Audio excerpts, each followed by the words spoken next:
इंदौर, शहर महलों का, शहर खाने का। लेकिन इन रौनक वाली गलियों के नीचे एक अंधेरा सोया हुआ था। एक कहानी समय के साथ फुसफुसाई जाती रही, पुरानी हवेली की कहानी। शहर के बाहर एक हवेली खड़ी थी, भुला दी गई, अकेली। कभी ये हवेली बहुत बड़ी थी, अब टूट रही है, समय के साथ खाली गई है। लोग कहते थे कि यह हवेली श्रापित है, कहते थे कि इसमें भूत रहते हैं।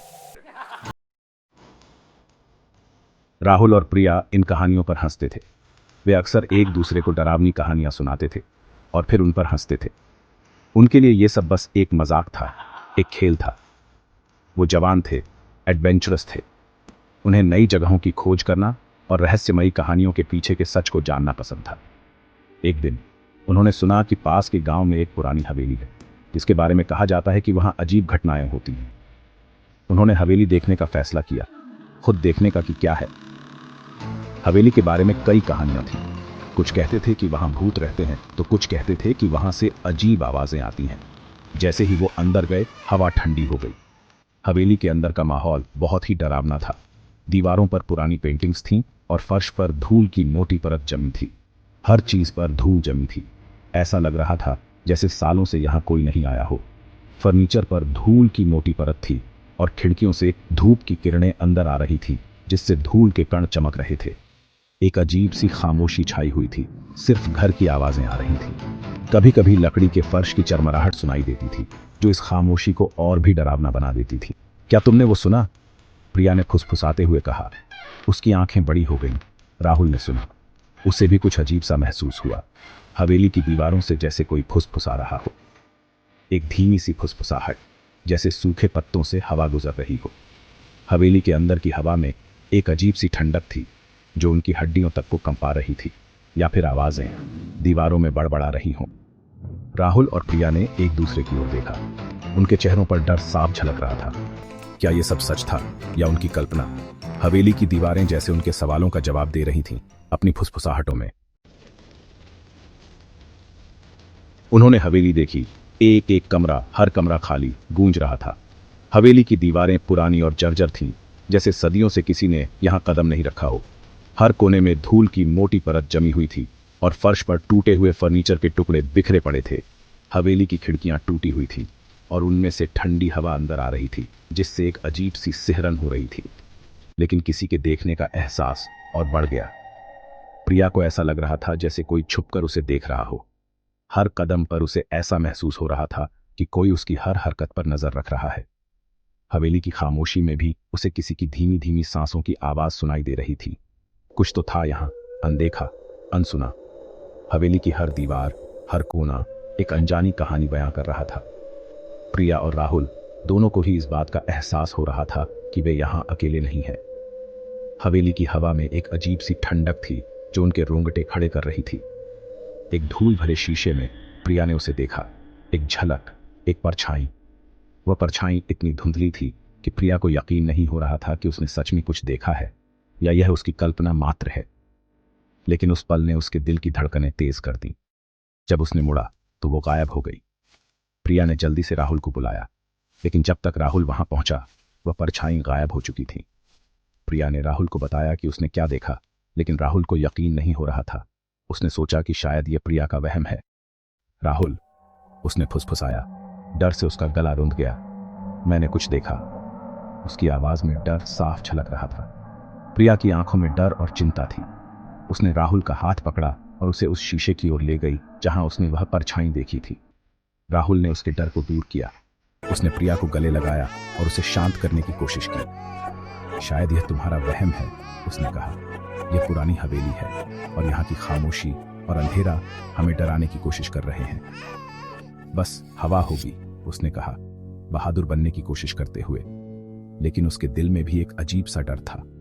उसने खुद को समझाने की कोशिश की कि यह सब सिर्फ उनका वहम है, लेकिन हवेली की ठंडी हवा और अजीब सी खामोशी उसे भी बेचैन कर रही थी।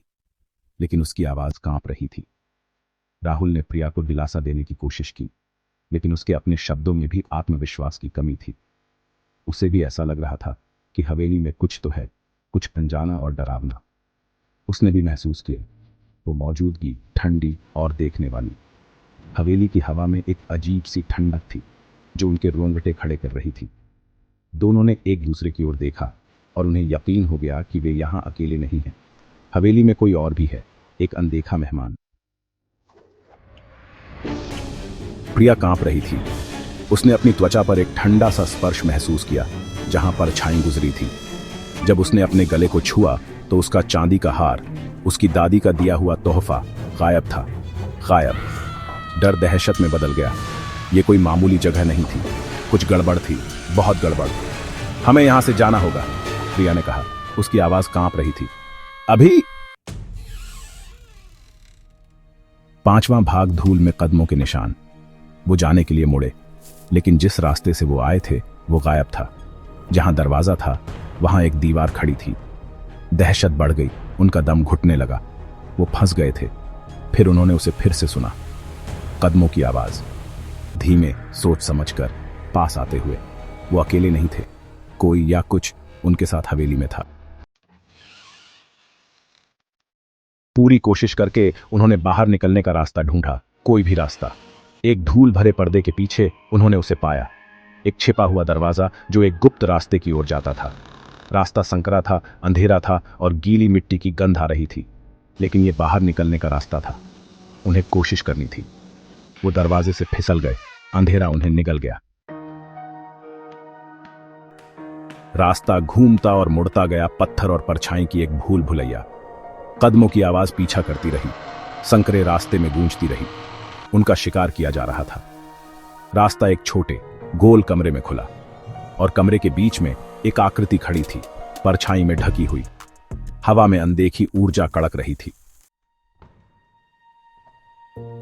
आकृति रोशनी में आई। ये एक बूढ़ी औरत थी। उसका चेहरा उदासी से भरा हुआ था।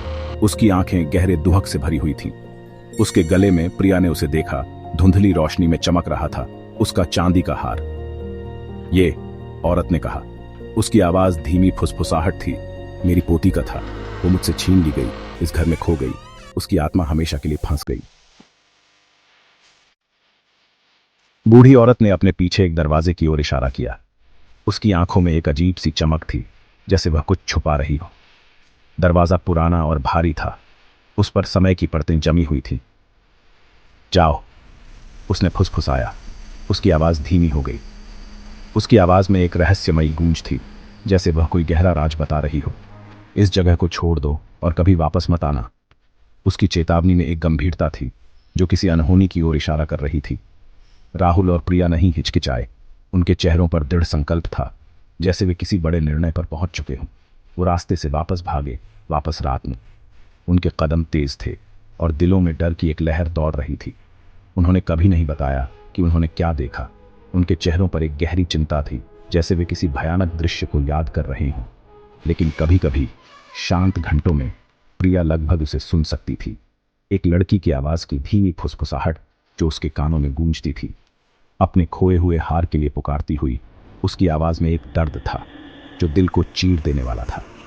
अपने खोए हुए घर के रास्ते के लिए पुकारती हुई। उसकी पुकार में एक गहरी उदासी थी, जैसे वह किसी खोए हुए समय को वापस लाना चाहती हो। और वो जानती थी अपने दिल में कि हवेली अपने रहस्यों को और अपने दुख को अभी भी थामे हुए थी। हवेली की दीवारों में छुपे हुए राज और दर्द की कहानियां अब भी जीवित थीं और वे कभी भी पूरी तरह से उजागर नहीं हो पाएंगी।